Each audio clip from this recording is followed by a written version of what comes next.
이런 생각을 하는 사람이 많이 있었죠. 그런데 그 사람들 생각만 하면 되는 게 아니거든. 표가 182표가 있어야 되니까. 그러나 그렇게 생각하는 사람은 백 몇십 명 정도지 182명까지는 되지 않았다 이런 얘기입니다. 율사 출신의 한나라당 김영균 의원은 민주당과의 공조에서 창구 역할을 맡았다. 자문으로서 이 정도면 충분한 탄핵 사회가 된다. 그런 결론에 도달했죠. 안 된다는 사람들은 없었습니까? 그런 사람들 있을 것 같은데요. 우리 쪽에 우호적인 사람들이었으니까 전부 된다고 봤죠. 우호적이었고 또 적극적이었고 또 되는 방향으로 검토한 분들이고 그렇습니다. 3월 9일 민주당과 한나라당은 제적 과반수의 동의를 얻어 탄핵 소천을 발의했다. 야당 지도부는 제적 3분의 1을 확보하기 위해 표 계산을 하기 시작했다. 지금까지 국민들이 생각하는 정치적인 수단보다는 훨씬 더 의외의 수 내지는 강도가 높은 수를 써야 되는데 그거는 자신들에게 정치적 부담일 거라는 건 뻔하단 말이에요. 그렇게 왜 그렇게까지 해서 대통령을 탄핵을 하겠는가? 다만 그 과정에서 아마 대통령을 압박하고 대통령한테 상처를 주고 그다음에 대통령으로 하여금 가능한 한 총선 국면에서 멀리 떨어져 있게 하려고 하는 것까지는 갈 거다. 소위 이쪽 심장부를 강타하면 보통 전쟁이라는 거는 이 사령부를 포격을 하면 나머지가 사실 우왕좌왕하고 지리멸렬한 그런 어떤 군사 개념이 있지 않아요? 혹시 분들이 이제 그런 생각을 결국은 하게 된 게 아닌가. 대통령이 총선에 대한 올인 전략을 장관 징발하고 그다음 노사모의 집회에 가서는 시민혁명을 일으켜달라라고 하고 그다음 내가 대통령으로서 할 수 있는 합법적인 총선 지원은 모두 하겠다. 열린우리당을 가반으로 만들어달라. 이런 발언들을 보면서 이제 각 당의 총선을 치러야 되는 지도부 입장에서는 대통령을 묶어놓지 않고는 선거를 엄청난 어떤 편파적인 대통령이 앞장서서 선거대책본부장 역할을 하는 그런 게 되겠다. 탄핵안이 발의되고 열린우리당 의원들이 본회의장 농성에 들어갔다. 탄핵안을 통과를 시켜도 나라가 아주 혼란스러워지고 엉망이 될 테고 또 그렇다고 투표를 해서 부결을 시킨다고 하다면 또 야당이 타격이 될 테고 그래서 저는 그런 상황으로 그대로 가서 자동 무산이 돼서 서로 비기는 결과 그런 걸 생각하는 게 아닌가라고 생각을 했죠. 그러나 민주당 지도부는 발의에 성공했으니 이제 표결까지 가보자는 생각을 가졌던 것으로 알려지고 있다. 맨 처음에는 표결까지 강행하겠다라고 설득하지는 않았어요. 이것 자체가 의미 있는 일이다라고 했었고 그 다음에는 점점 사태가 이제 수렁으로 빠져들면서 지도부도 잘못된 자기 확신에 점점 깊게 빠져들어갔지요. 그래서 자기들이 역사적인 일을 하고 있다라고 생각하게 된 겁니다. 그리고 민주당 중앙상임위원회에서는 탄핵 이후의 일정, 즉 대행체제, 권력구조의 개편 등에 대해서도 논의하기 시작했다. 민주당 국가전략연구소 황태현 소장은 한 시사잡지와의 인터뷰에서 안정감 있는 고건 총리가 없었다면 탄핵을 추진하지 않았을 것이라고 말했다.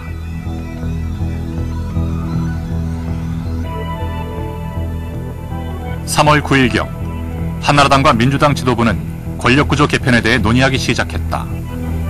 의회에서 일단의 지혜로운 인사들이 이 나라를 끌고 갈 수 있는 그 제도가 이원 내각제 아닙니까? 이런 방향의 새로운 민주화를 시도를 하든지 그것이 개헌 일정 등으로 어렵다면 적어도 책임 총리제라도 해서 대통령 혼자의 힘으로 국정을 전부 왈가왈부하지 않고 적어도 총리와 국무위원들이 실질적으로 국정에 참여할 수 있는 이런 새로운 시대가 필요하다는 것은 많은 의원들 간의 컨센서스가 있었죠. 탄핵 추진에 대해 아직 당론을 확정짓지 않았던 한나라당 소장파들은 최병렬, 홍사덕 등 지도부에 반발하고 나섰다.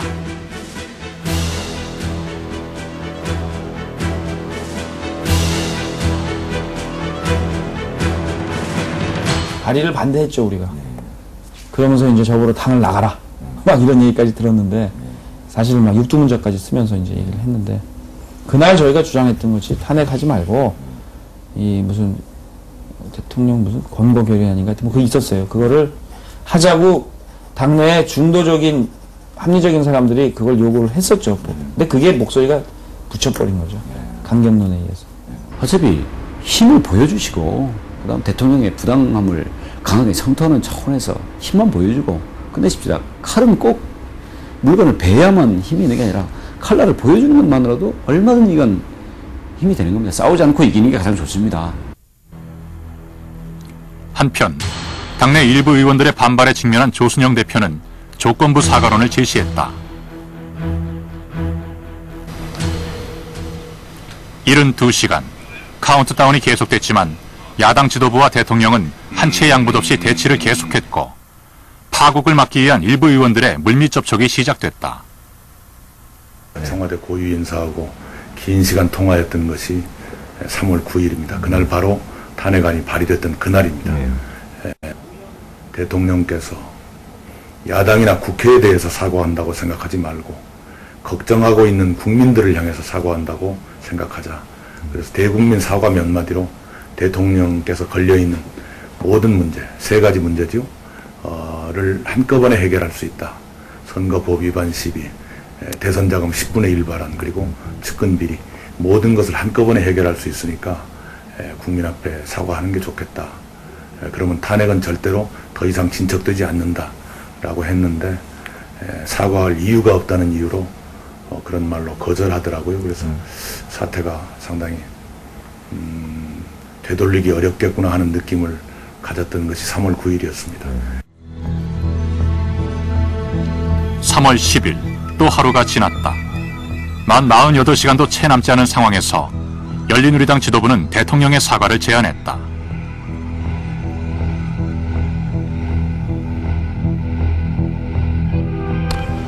정확히 얘기하면 이 사안을 해결하기 위해서가 아니라 대결 정치가 계속되면 우리나라 민주주의에 큰 손상이 오고 노무현 대통령에도 정책 타격이 올 뿐 아니라 경제가 풀리지 않고 있는데 어려움이 올 것이다. 그래서 정말로 말이 안 되지만 대통령이 국민을 생각해서 국민에게 사과하자. 그런데도 불구하고 많이 간다 그러면 저 한나라당이 천벌을 받을 것이다. 이런 판단을 갖고 대통령에게 간곡하게 건의를 했고 대통령은 국민에 대해서는 사과하겠다. 그런데 국민에게 대해서 사과하기 전에 사실을 정확하게 국민에게 보고하고 설명하겠다. 이렇게 얘기를 했었습니다. 미국 백악관의 3월 11일 탄핵 소추안 처리를 하루 앞두고 대통령은 긴급 기자회견을 가졌다. 웨스트윙이라는 드라마가 방영됐는데 대통령은 정치인입니다.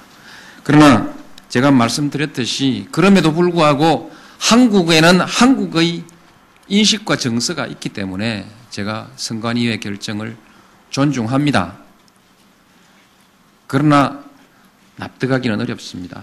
네, 대통령은 선거법 위반에 대해서 야당 측이 요구하는 사과하라는 요구에 대해서는 사과하지 않겠다. 탄핵 모면용 사과는 하지 않겠다는 입장을 분명히